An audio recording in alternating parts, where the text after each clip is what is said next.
کو اللہ کی طرف سے کشادگی اور فراخی کی امید تھی، جبکہ قریش کی طرف سے شر اور گرفت کا ڈر بھی تھا۔ اس لیے آپ نے احتیاط فرمائی، مکہ معظمہ کے قریب پہنچ کر ہیرا میں ٹھہر گئے اور اخنس بن شریک کے پاس ایک آدمی بھیجا کہ وہ آپ کو پناہ دے، مگر اس نے معذرت کر لی کہ وہ حلیف ہے اور حلیف پناہ نہیں دے سکتا۔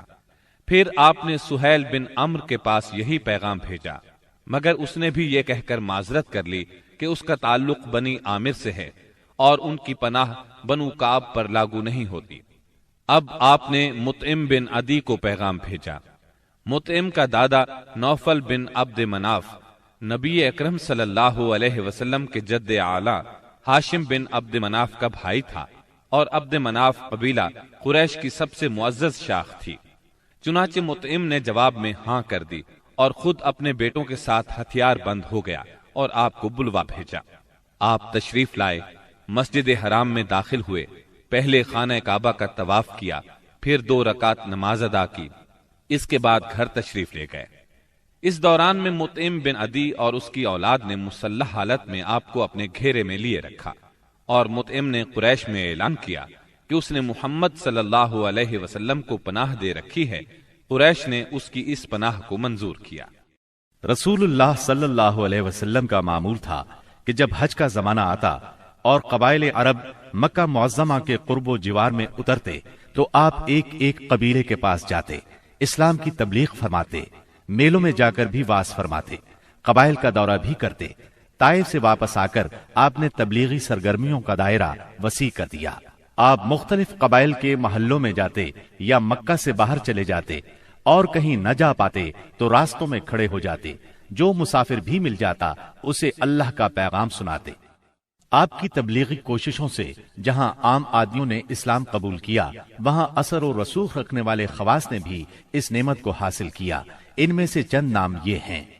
سوید بن صامت رضی اللہ عنہ، یہ انصار مدینہ کے قبیلہ خزرج سے تعلق رکھتے تھے، شاعری اور جنگ میں نمایاں تھے، امثال لقمان کے حافظ تھے، یعنی سابقہ آسمانی صحیفے کے حافظ تھے۔ یہ جب مدینہ منورہ واپس پہنچے تو جنگ بؤاس چھڑ گئی اور اسی میں قتل کر دیے گئے۔ یہ مدینے کے پہلے نوجوان تھے جو آپ کی دعوت سے متاثر ہوئے۔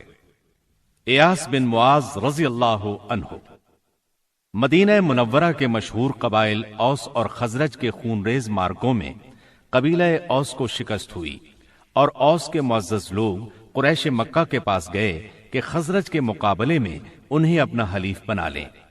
ایاس بن معاذ اس وفد کے رکن تھے۔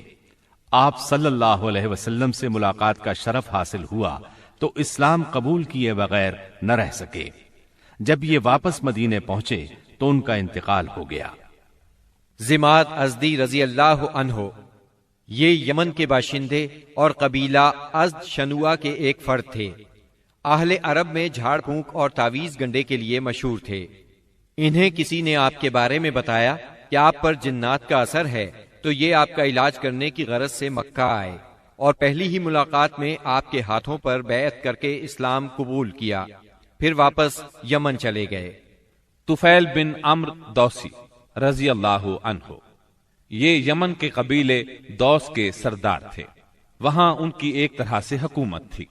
خود شاعر تھے، بہت ذہین تھے۔ مکہ میں ان کی آمد پر اہل مکہ نے شہر سے باہر نکل کر ان کا استقبال کیا۔ آپ سے ملاقات کا شرف حاصل ہوا۔ آپ نے اسلام کی تعلیمات سنائی، قرآن کریم کی بعض آیات کی تلاوت فرمائی۔ اللہ کے کلام کے اثر سے وہ بھی ایمان لے آئے۔ ابو ذر غفاری رضی اللہ عنہ، یہ یثرب کے اطراف میں رہنے والے تھے۔ رسول اللہ صلی اللہ علیہ وسلم سے ملنے کی خواہش میں پیدل چل کر مکہ معظمہ پہنچے۔ سیدنا علی رضی اللہ عنہ کے ساتھ آپ کی خدمت میں پہنچے۔ آپ نے انہیں اسلام کی تلقین کی۔ ابو ذر اسی وقت مسلمان ہو گئے۔ آپ نے ان سے فرمایا، ابو ذر، ابھی اس بات کو پوشیدہ رکھو اور اپنے علاقے میں واپس چلے جاؤ۔ جب تمہیں ہمارے ظہور کی خبر مل جائے تو موقع دیکھ کر آ جانا۔ سیدنا ابو ذر غفاری رضی اللہ عنہ نے عرض کیا، پہلے تو اس خیال سے اپنے مکہ آنے کا مقصد چھپایا تھا کہ کہیں دشمنوں کے ہاتھ نہ لگ جاؤں اور سیدھا آپ کی خدمت میں نہ پہنچ سکوں۔ اب کیا ڈر ہے؟ میں تو اب کفار کے درمیان اسلام کا اعلان کر کے ہی وطن جاؤں گا۔ چنانچہ ابو ذر غفاری رضی اللہ عنہ کعبے میں آئے، وہاں قریش موجود تھے۔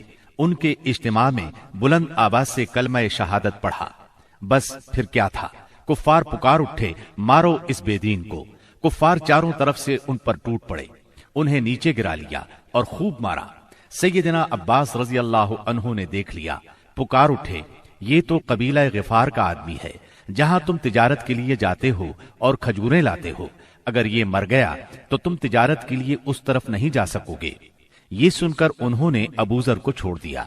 دوسرے دن وہ پھر خانہ کعبہ پہنچے اور بلند آواز سے کلمہ پڑھا۔ قریش نے پھر مارا۔ آخر چند روز بعد ابو ذر واپس اپنے گھر چلے گئے۔ یہ پہلے صحابی ہیں جنہوں نے اسلام کا کلمہ بلند آواز میں پڑھ کر خانہ کعبہ میں کفار سے مار کھائی اور اسلام کے لیے ہر سختی کو خوشی سے برداشت کیا۔ نبوت کے 11ویں سال موسم حج میں یعنی جولائی 620 عیسوی میں اسلام کو چند کارآمد بیج مل گئے۔ وہ دیکھتے ہی دیکھتے سرسبز و شاداب درخت بن گئے۔ ان کی لطیف اور گھنی چھاؤں میں بیٹھ کر مسلمانوں نے برسوں کے ظلم و ستم کی تپش سے نجات پائی، انہیں راحت نصیب ہوئی۔ ان حضرات کے نام یہ ہیں: اسعد بن زرارہ، اوف بن حارث بن رفاعہ، یہ اوف بن افرا کے نام سے مشہور تھے، رافع بن مالک بن عجلان، قطبہ بن عامر بن حدیدہ، عقبہ بن عامر بن نابی اور جابر بن عبداللہ بن ریاح۔ یہ لوگ 11 نبوت میں حج کے لیے آنے والوں کے ہمراہ آئے تھے۔ چنانچہ یہ لوگ مینا کی گھاٹی میں رات کے وقت باتیں کر رہے تھے کہ رسول اللہ صلی اللہ علیہ وسلم کا گزر اس طرف سے ہوا۔ آپ نے آواز سنی تو ان کا رخ کیا، ان کے نزدیک پہنچ کر فرمایا، آپ کون لوگ ہیں؟ وہ بولے، ہم قبیلہ خزرج کا ایک گروہ ہیں۔ آپ نے فرمایا، یعنی یہود کے حلیف؟ وہ بولے، ہاں، آپ ٹھیک سمجھے۔ اس پر آپ نے فرمایا، تو پھر کیوں نہ آپ حضرات سے بیٹھ کر کچھ بات چیت کی جائے؟ انہوں نے کہا، ضرور، کیوں نہیں، تشریف رکھیے۔ چنانچہ آپ صلی اللہ علیہ وسلم وہاں ان کے پاس بیٹھ گئے۔ آپ نے ان پر اسلام کی حقیقت واضح کی، قرآن کی تلاوت کی اور اللہ عز و جل کی طرف دعوت دی۔ اس پر انہوں نے ایک دوسرے سے حیران ہو کر کہا، دیکھو، یہ تو وہی نبی معلوم ہوتے ہیں جن کے حوالے سے یہود تمہیں دھمکیاں دیا کرتے ہیں، کہیں وہ اسلام لانے میں پہل نہ کر جائیں۔ چنانچہ ان حضرات نے فوراً ہی اسلام قبول کر لیا۔ پھر انہوں نے کہا، ہم اپنی قوم کو ایسی حالت میں چھوڑ کر آئے ہیں کہ کسی اور قوم میں ان جیسی دشمنی نہیں ہے، پس اگر اللہ تعالیٰ انہیں آپ پر اکٹھا کر دے تو ان کے لیے آپ سے معزز کوئی نہیں ہوگا۔ پھر انہوں نے وعدہ کیا، ہم دین کی دعوت دیں گے، آئندہ سال حج کے موقع پر پھر آپ سے ملاقات کریں گے۔ اور پھر جب یہ لوگ واپس مدینہ منورہ گئے تو اپنے ساتھ اسلام کا پیغام بھی لے گئے۔ چنانچہ وہاں گھر گھر اسلام کا چرچا ہونے لگا۔